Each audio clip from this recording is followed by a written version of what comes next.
we obviously have a stake in helping youth to be engaged in worship that is distinctively, authentically Christian.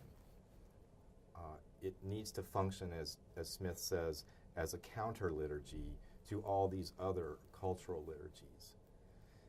So that is a question that we all need to be asking ourselves every time that we sit down to plan or lead worship. How, in fact, is this worship Christian?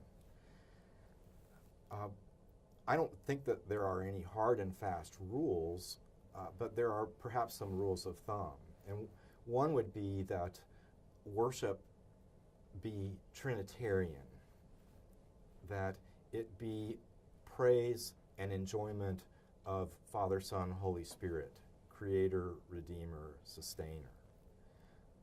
Lacking the naming or the intentionality toward the triune God, worship can fail to be Christian even if we're doing it in church. So how does that work itself out practically?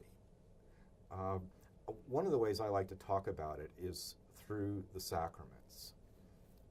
The sacraments, let's take the meal at Christ's table, for example. Implied in that meal is the creative work of God, because who else but God gives the gift of grain and grapes? Those are things that come to us from the Lord. Now, we also are involved in stewarding those gifts. We till the garden and keep it. We transform grapes into wine, grain into bread, and we take those things and we offer them to God.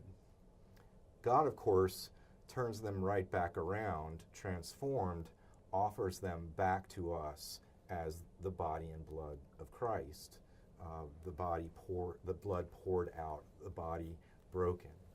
So we see in this so far, we see God, the Creator, Jesus Christ, the Redeemer, and it is then by the power of the Holy Spirit that our hungers are filled, and we are empowered, sent out to meet the hungers of the world, either actual or figurative.